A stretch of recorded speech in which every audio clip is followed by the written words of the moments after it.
Hello students, welcome in 12th class physics. Students, we have started unit number 7th of our scope, that is photoelectric effect. Yeah, you can say that the name of the unit is dual nature of matter and radiation, or in that we are discussing the topic that is photoelectric effect. और students हम इसको detail में discuss कर चुके हैं, but now currently we are discussing effect of frequency, intensity and potential on photoelectric current. तो बेटा दो हम ऑलरेडी पढ़ चुके हैं, इफेक्ट ऑफ पोटेंशियल और इफेक्ट ऑफ इंटेंसिटी। आज हम बात करेंगे effect of frequency on photoelectric current. तो बेटा फ्रीक्वेंसी का फोटोइलेक्ट्रिक करंट पे क्या इफेक्ट पड़ता है उसके बारे में बात करेंगे, ठीक है। तो बेटा सिंपली अगर देखा जाए फोटोइलेक्ट्रिक इफेक्ट में मैंने आपको बताया था कि इंटेंसिटी तो हमें क्या बताती है, इंटेंसिटी सिर्फ ये बताती है कि number of photons falling per unit area, कि आप है ना फोटो कैथोड पे कितने फोटोन डालते हैं पर यूनिट टाइम, वो इंटेंसिटी बताती है। और इंटेंसिटी का मैंने बताया था बेटा more is the intensity more is the photoelectric current. Potential का मैंने आपको बताया था बेटा कि अगर हम पॉजिटिव पोटेंशियल लगाते रहेंगे, जो नंबर ऑफ इलेक्ट्रॉन्स हैं वो बेटा एनोड की तरफ आते रहेंगे, उतना ही करंट बनता रहेगा, तो करंट इंक्रीज करता रहता है। और एक पोटेंशियल ऐसी भी आती है जहाँ पे भाई सभी के सभी इलेक्ट्रॉन एनोड पे आ जाते हैं, करंट मैक्सिमम हो जाता है, उसको सैचुरेटेड करंट बोलते हैं। लेकिन अगर हम पोटेंशियल नेगेटिव लगाएं एनोड पे तो भाई क्या होगा, इलेक्ट्रॉन्स की मोशन रेस्ट्रिक्ट हो जाएगी और भाई करंट डिक्रीज होना शुरू हो जाएगा। लेकिन एक पोटेंशियल ऐसी भी है कि जहाँ पे कोई भी इलेक्ट्रॉन एनोड पे नहीं पहुँचेगा, तो बेटा उसे क्या बोलते हैं, स्टॉपिंग पोटेंशियल बोलते हैं, और वहाँ पे करंट बेटा जीरो हो जाता है, ठीक है। और फिर मैंने आपको बताया था कि भाई जब पोटेंशियल आपकी स्टॉपिंग पोटेंशियल पे करंट जीरो हुआ, उस केस में क्या हुआ कि जो मैक्सिमम काइनेटिक एनर्जी थी ना उस इलेक्ट्रॉन की, उसको किसने अपोज किया बेटा, स्टॉपिंग पोटेंशियल ने, ठीक है। तो 1/2 mv square is equal to E V naught, वो आपने कंडीशन नोट करनी है कि भाई 1/2 mv square is equal to E V naught, कि भाई जो इलेक्ट्रॉन है जो एनोड की तरफ आ रहा था वो इतनी एनर्जी के साथ आ रहा था, लेकिन एनोड क्या करता है, नेगेटिव पोटेंशियल लगाया हुआ है एनोड के ऊपर, तो उसकी जो स्टॉपिंग पोटेंशियल एनर्जी है वो इतनी है बेटा ई इंटू वी नॉट, क्योंकि अगर पोटेंशियल को 4 से मल्टीप्लाई करो तो एनर्जी बनती है पोटेंशियल एनर्जी, तो stopping potential energy equal to kinetic energy. ये इक्वेशन आपने नोट कर लेनी है बेटा, ठीक है। और आज हम बात करेंगे बेटा effect of frequency on photoelectric current बेटा। तो देखो बेटा इस केस में हम क्या करेंगे, हम यहाँ पे इंटेंसिटी को फिक्स कर देंगे। किसको फिक्स करेंगे बेटा, इंटेंसिटी, यानी कि नंबर ऑफ फोटोन्स को फिक्स कर देंगे ताकि आपका सैचुरेटेड करंट कॉन्स्टेंट रहे, लेकिन फ्रीक्वेंसी को वैरी करेंगे। तो बेटा हमने ग्राफ प्लॉट किया और हमने क्या ऑब्जर्व किया, वी ऑब्जर्व दैट, यहाँ पे मान लीजिए इस तरफ हम दिखाएंगे एनोड पोटेंशियल, क्या दिखाएंगे बेटा, इधर एनोड की पोटेंशियल दिखाएंगे इधर लाइक दिस वन, और इधर दिखाएंगे बेटा फोटो इलेक्ट्रिक करंट, क्या दिखाएंगे बेटा, फोटो इलेक्ट्रिक करंट दिखाएंगे इधर, ठीक है। This is photo electric current. तो बेटा हमने है ना इंटेंसिटी को इस तरह से फिक्स किया है कि जो सैचुरेटेड करंट है वो कांस्टेंट रहेगा, सैचुरेटेड करंट क्या रहेगा बेटा, कांस्टेंट रहेगा, ठीक है। बट फ्रीक्वेंसी अलग अलग है, तो फ्रीक्वेंसी अगर अलग अलग लेंगे तो बेटा डिफरेंट अगर फ्रीक्वेंसी लेंगे, तो ये फ्रीक्वेंसी v3 है, ये μ2 है, ये μ1 है, तो उनके लिए जो स्टॉपिंग पोटेंशियल है बेटा, स्टॉपिंग पोटेंशियल है वो भी अलग अलग है भाई, ये नोट कर लेना, ठीक है। तो intensity is constant, keeping the intensity constant, number constant करने के बाद जो फोटोन है उनकी एनर्जी अलग अलग है। नंबर मतलब मान लीजिए आपने नंबर फिक्स कर लिया 200 फोटोन, इंटेंसिटी फिक्स है तो मतलब नंबर फोटोन फिक्स कर लिए, लेकिन वो जो 200 फोटोन है एक बार तो आपने बेटा v3 फ्रीक्वेंसी के डाले, एक बार फ्रीक्वेंसी μ2 के साथ, और फिर लास्ट में बेटा μ1 के साथ डाले। फ्रीक्वेंसी अलग अलग है, एनर्जी अलग अलग है बेटा। मान लीजिए आपने 200 फोटोन 500 जूल के साथ डाले, फिर अपने 200 400 जूल के साथ, फिर 300 जूल के साथ, तो नंबर तो फिक्स है, बट जो फोटोन्स डाले आपने जिनका नंबर 200 था उनकी एनर्जी अलग अलग है। एक बार तो 200 फोटोन की एनर्जी 500 जूल के है, एक बार 200 फोटोन की एनर्जी 400 जूल है, और एक बार कितने बेटा 300 जूल के साथ डाले। तो अलग अलग एनर्जी के साथ फोटोन डाले, तो उनको रोकने के लिए जो स्टॉपिंग पोटेंशियल है वो भी बेटा अलग अलग लगाएंगे। तो यहाँ से एक बात तो क्लियर हो गई भाई, क्या कि जो भाई स्टॉपिंग पोटेंशियल है वो किसका फंक्शन है बेटा, फ्रीक्वेंसी का। जितनी ज़्यादा फ्रीक्वेंसी के साथ फोटोन डालोगे उतनी ज़्यादा फोटोन की एनर्जी होगी, और उतने रोकने के लिए उनको स्टॉपिंग पोटेंशियल भी लगानी पड़ेगी। स्टॉपिंग पोटेंशियल मतलब बेटा जो स्टॉप करे, इलेक्ट्रॉन को एनोड पे रोकने से रोके, वो स्टॉपिंग पोटेंशियल होती है। तो वो तो बिल्कुल सिंपल सी बात है, समझ लीजिए, मैं आपको दोबारा भी बता सकता हूँ इस चीज़ को। तो देखिए बेटा यहाँ पे देखो, ये आपके मान लीजिए ग्लास रोड थी, और यहाँ पे आपने एनोड लगाया, यहाँ पे कैथोड लगाया। यहाँ पे देखो बेटा जो फोटोन्स डालेंगे, फोटोन आपने डाला जिसकी एनर्जी एच म्यू थी, यहाँ से इलेक्ट्रॉन निकला बेटा, ठीक है, बिल्कुल क्लियर बात है। अब इसकी एनर्जी जितनी ज़्यादा इसकी एनर्जी होगी उतनी एनर्जी के साथ वो एनोड पे जाएगा, और उसको रोकने के लिए स्टॉपिंग पोटेंशियल भी क्या लगानी पड़ेगी बेटा, उतनी ही लगानी पड़ेगी, उतनी ही लगानी पड़ेगी। इसका मतलब स्टॉपिंग पोटेंशियल क्या होती है, ऐसी पोटेंशियल होती है जो इलेक्ट्रॉन को एनोड पे रोकने से, एनोड पे पहुंचने से रोके। तो जितनी एनर्जी के साथ इलेक्ट्रॉन पहुंचता है उसी उतनी एनर्जी का ही आपने क्या लगाना पड़ेगा बेटा, स्टॉपिंग पोटेंशियल लगानी पड़ेगी। तो more is the kinetic energy of electron, more is the stopping potential. और काइनेटिक एनर्जी किससे मिलेगी बेटा, फ्रीक्वेंसी ऑफ फोटोन से। तो इसका मतलब फ्रीक्वेंसी जितनी ज़्यादा रहेगी, फ्रीक्वेंसी सबसे ज़्यादा किसकी है, μ3 है, तो उसको रोकने के लिए स्टॉपिंग पोटेंशियल भी क्या आएगी बेटा, ज़्यादा आएगी। इसकी थोड़ी कम हो जाएगी, इसकी ज़्यादा कम हो जाएगी, ठीक है। तो इसका मतलब यू कैन से दैट, एक बात कहेंगे हम कि greater the frequency of the incident radiation, incident photon की जितनी ज़्यादा फ्रीक्वेंसी होगी तो greater is the maximum kinetic energy of the photo electron and hence greater is the retarding potential required to stop such electron. तो जितनी ज़्यादा frequency होगी incident frequency, उतनी ज़्यादा काइनेटिक एनर्जी ऑफ इलेक्ट्रॉन होगी और उतना ही रोकने के लिए आपको पोटेंशियल एनर्जी ज़्यादा, वो स्टॉपिंग पोटेंशियल एनर्जी ज़्यादा लगानी पड़ेगी, ठीक है। ये बात आपने याद रखनी है। अगर अब हम फ्रीक्वेंसीज वर्सेज स्टॉपिंग पोटेंशियल का ग्राफ प्लॉट करें, एक ग्राफ और प्लॉट कर लेते हैं बेटा हम। If we plot a graph, इधर लगा देते हैं बेटा स्टॉपिंग पोटेंशियल, क्या इधर स्टॉपिंग पोटेंशियल इधर लगा दिया मैंने, और इस तरफ दिखा देते हैं हम फ्रीक्वेंसी, क्या लगा देते हैं इधर, फ्रीक्वेंसी, इंसिडेंट फ्रीक्वेंसी। तो इधर इंसिडेंट फ्रीक्वेंसी है। तो बेटा ग्राफ में आपने दो मेटल की बात करते हैं, मान लीजिए ये फर्स्ट मेटल है, ये सेकंड मेटल है बेटा, this is metal A, this is metal B. तो इसकी जो फ्रीक्वेंसी म्यू नोट, इसकी फ्रीक्वेंसी म्यू नोट डैश, ठीक है। तो अब देखिए बेटा मेटल, अब देखो इसके केस में देख लीजिए, जब आपकी इंसिडेंट फ्रीक्वेंसी म्यू नोट के इक्वल है मेटल ए के केस में, तो आपकी स्टॉपिंग पोटेंशियल भी जीरो है। लेकिन बट आपकी फ्रीक्वेंसी अगर म्यू नोट से ज़्यादा हो जाए तो स्टॉपिंग पोटेंशियल बिल्कुल लीनियर वेरी कर दिया है। तो इसका मतलब क्या है बेटा कि जो आपकी स्टॉपिंग पोटेंशियल है वो फ्रीक्वेंसी का फंक्शन है।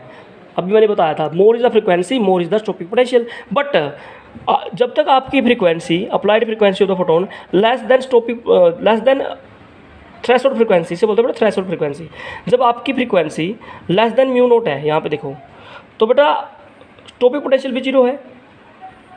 उस केस में बेटा कोई भी इलेक्ट्रॉन नहीं निकलता है कैथोड से, तो और अगर कोई भी इलेक्ट्रॉन नहीं निकलेगा कैथोड से तो बेटा फोटोइलेक्ट्रिक इफेक्ट होगा नहीं। इसका मतलब आपकी हर मेटल की एक पर्टिकुलर फ्रीक्वेंसी होगी, उसको बोलते हैं थ्रेशोल्ड फ्रीक्वेंसी, जिसके नीचे अगर आपकी फोटोन की फ्रीक्वेंसी है तो बेटा कोई इलेक्ट्रॉन नहीं निकलेगा, फोटोइलेक्ट्रिक इफेक्ट होगा नहीं। बट अगर applied frequency of photon is greater than threshold frequency तो बेटा एमिशन ऑफ इलेक्ट्रॉन स्टार्ट होगा, तो उस केस में बेटा स्टॉपिंग पोटेंशियल भी लीनियरली वेरी करेगी। तो यहाँ पे एक थ्रेशोल्ड फ्रीक्वेंसी होगी, मिनिमम फ्रीक्वेंसी ऑफ, या यू कैन से दैट कि मिनिमम फ्रीक्वेंसी होगी हर मेटल के लिए, जिस पे अगर हमारे फोटोन की फ्रीक्वेंसी उससे ज़्यादा हो तो फोटोइलेक्ट्रिक इफेक्ट होगा, अगर कम है तो नहीं होगा। सिमिलरली ये सेकंड मैटर के लिए बात करी, अगर आपकी फ्रीक्वेंसी देखो आपकी frequency less than mu naught dash है इस केस में, तो फोटोइलेक्ट्रिक इफेक्ट नहीं होगा, बट इससे ज़्यादा है तो बेटा फोटोइलेक्ट्रिक इफेक्ट होगा, ठीक है। तो अब यहाँ से दो कंक्लूजन लिखे बेटा कि जो स्टॉपिंग पोटेंशियल है, स्टॉपिंग पोटेंशियल है जो it varies linearly with the frequency, वो मैंने बता दिया, जितनी ज़्यादा फ्रीक्वेंसी से डालोगे उतनी ज़्यादा इलेक्ट्रॉन के साथ एनर्जी के साथ इलेक्ट्रॉन एमिशन होंगे, उतना ही रोकने के लिए स्टॉपिंग पोटेंशियल लगानी पड़ेगी। तो स्टॉपिंग पोटेंशियल किसका फंक्शन है बेटा, फ्रीक्वेंसी का फंक्शन है। और लास्ट वन क्या है इसमें कि there exist a certain minimum cut off frequency. देखो यहाँ पे मैटर के लिए, फर्स्ट मैटर के लिए मिनिमम फ्रीक्वेंसी कितनी है, म्यू नोट, सेकंड मैटर के लिए म्यू नोट डैश है। तो एक सर्टेन, हर मैटर के लिए एक सर्टेन फ्रीक्वेंसी होगी below which no photoelectric effect take place. अगर आपके अप्लाइड फोटोन की फ्रीक्वेंसी उस सर्टेन फ्रीक्वेंसी से कम है तो बेटा फोटोइलेक्ट्रिक इफेक्ट नहीं होगा, बट आपके अप्लाइड फ्रीक्वेंसी अगर उस मिनिमम फ्रीक्वेंसी से ज़्यादा है तो बेटा वो फोटोइलेक्ट्रिक इफेक्ट में हो जाएगा। तो इसे बोलते हैं बेटा वर्क फंक्शन भी बोलते हैं इसको, और थ्रेशोल्ड फ्रीक्वेंसी भी बोलते हैं। हर मेटल की अपनी एक थ्रेशोल्ड फ्रीक्वेंसी होती है, हर मेटल का अपना एक वर्क फंक्शन होता है, ठीक है। तो बेटा ये आपने नोट कर लेना है। अब फोटोइलेक्ट्रिक इफेक्ट में आपने पढ़ लिया बेटा effect of intensity, effect of frequency, effect of potential.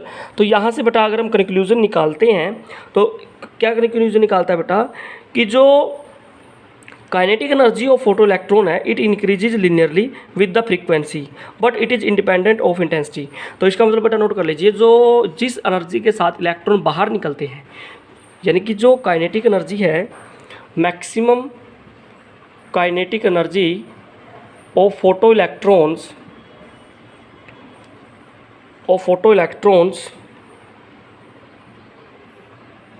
increases with frequency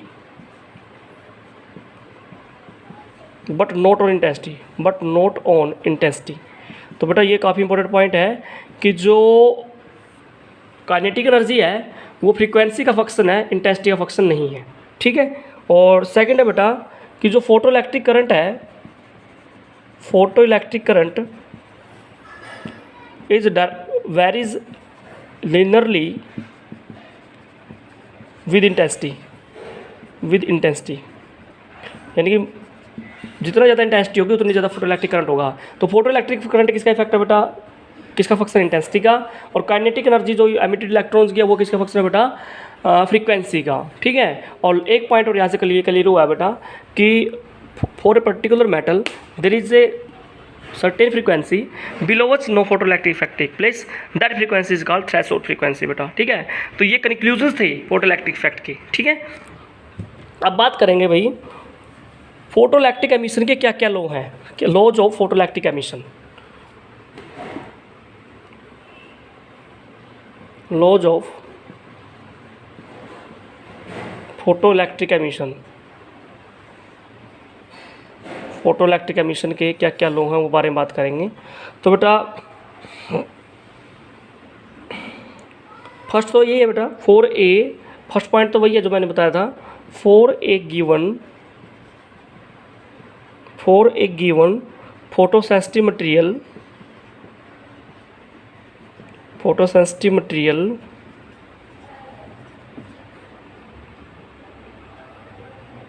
and frequency of incident photon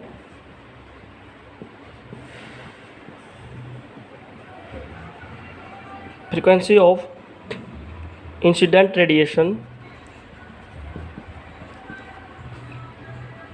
photo electric current, first लो तो यही है, मैंने अभी बता भी दिया आपको बेटा। जो फोटो इलेक्ट्रिक करंट है, photo electric current frequency constant कर दें और मेटल भी फिक्स है बेटा। तो जो फोटो इलेक्ट्रिक करंट है, photo electric current is directly proportional to, photoelectric current is directly proportional to intensity। मैंने बताया था बेटा आपको फर्स्ट इफेक्ट में, जब इफेक्ट ऑफ इंटेंसिटी पढ़ा था कि जितनी ज़्यादा इंटेंसिटी होगी उतने ही ज़्यादा आपके इलेक्ट्रॉन निकलेंगे, उतना ही ज़्यादा करंट बनेगा। मोर इज़ द फोटोन, जितना नंबर बढ़ाएंगे फोटोन का, क्योंकि एक फोटोन डालने से एक इलेक्ट्रॉन निकलता है, 100 फोटोन डाल लेंगे तो 100 इलेक्ट्रॉन निकलेंगे, और वो इलेक्ट्रॉन जब निकलते हैं तो वो एनोड पे पहुंचेंगे, एनोड पे पहुंचेंगे तो उतना करंट बनाएंगे बेटा। तो इसका मतलब अगर फ्रीक्वेंसी को कांस्टेंट कर दें, यानी कि अगर आपकी फ्रीक्वेंसी थ्रेशोल्ड फ्रीक्वेंसी से ज़्यादा है और उसको फिक्स कर दिया, तो उसके बाद बेटा अगर आप फोटोन का नंबर वेरी करते हो तो बेटा क्या होगा, आपके नंबर ऑफ फोटोन इंक्रीज करने से आपका जो करंट है वो बेटा वो इंक्रीज कर जाता है, क्योंकि नंबर का रिलेशन इंटेंसिटी के साथ है। इंटेंसिटी क्या होती है बेटा, number of photons falling per unit area per unit time, ठीक है। तो more is the number, more is the electron and more is the current बेटा। उसके बाद बेटा सेकंड पॉइंट है, मैंने वो बता भी दिया था आपको, for a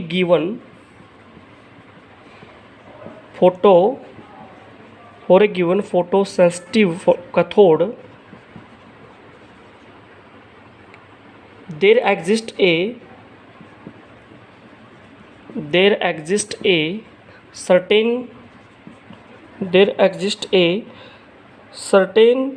minimum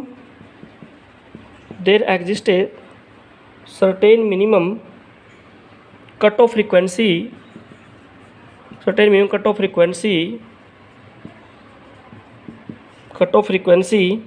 below which no photoelectric effect take place, photoelectric effect take place का मतलब होता है इलेक्ट्रॉन नहीं निकलेगा मेटल से, कैथोड से, ठीक है। मेटल कैथोड से इलेक्ट्रॉन बाहर नहीं निकलेगा, तो उससे क्या बोलते हैं बेटा, थ्रेशोल्ड फ्रीक्वेंसी बोलते हैं। उस फ्रीक्वेंसी को क्या बोलते हैं बेटा, थ्रेशोल्ड फ्रीक्वेंसी। तो लिख सकते हैं इसको, this frequency is called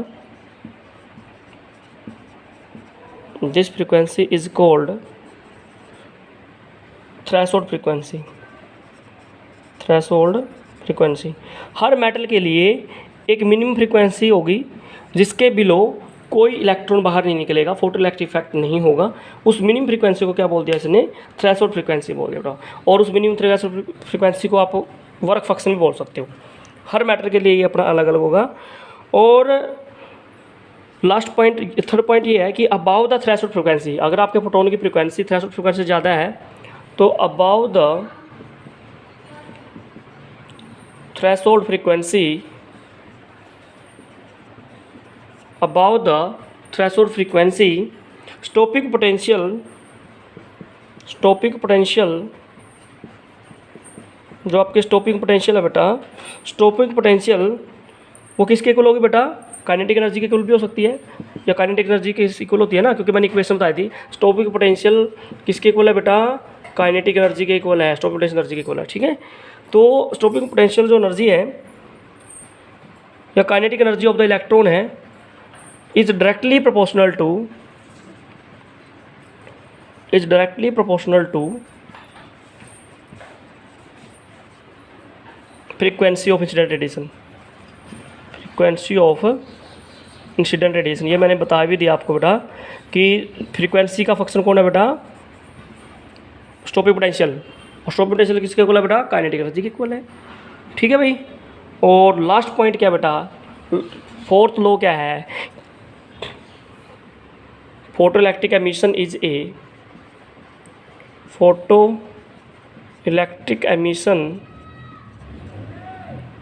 is an instantaneous process. Last point है बेटा कि जो फोटो इलेक्ट्रिक इफेक्ट है बेटा, it is an instantaneous process. Instantaneous का मतलब होता है बेटा ऑन द स्पॉट, कोई टाइम नहीं लेगा, यानी कि जैसे ही आपने फोटोन डाला मेटल कैथोड के ऊपर तो on the spot he electron बाहर निकल जाता है, कोई टाइम नहीं लेता बेटा, ठीक है ना। तो you can say that 10⁻⁹ second के विद इन ही आपका इलेक्ट्रॉन बाहर निकल जाता है, तो उसे बोलते हैं इंस्टेंटेनियस प्रोसेस बेटा, ठीक है। वैसे क्लासिकल थ्योरी तो कहती है कि टाइम लेगा, फोटोन जब इलेक्ट्रॉन मैटर कैथोड पे डलेगा तो मैटर से इलेक्ट्रॉन निकालेगा तो कुछ टाइम होगा, लेकिन ऐसा नहीं होता, बाद में एक्सप्लेन भी किया गया था, आइंस्टीन ने एक्सप्लेन भी किया है। तो बट ये तो लो है। तो फोटो इलेक्ट्रिक एमिशन क्या है कि इंस्टेंटेनियस प्रोसेस है बेटा, कोई टाइम नहीं लेगा इलेक्ट्रॉन निकलने में, जैसे फोटोन डाल देते हैं वैसे इलेक्ट्रॉन निकल जाता है। बट फोटोन की एनर्जी कितनी होनी चाहिए यहाँ पे, ग्रेटर दैन थ्रेशोल्ड फ्रीक्वेंसी होना चाहिए बेटा, ठीक है। तो ये सारे प्रोसेस कुछ पॉइंट्स थे बेटा जो लो फोटो इलेक्ट्रिक एमिशन में आते हैं। तो बेटा आपने अब इसको रिवाइज भी करना है और अच्छी तरह से पढ़ लीजिए आप इस कंसेप्ट को। If you have any problem, you can take your doubt students. Thanks for watching.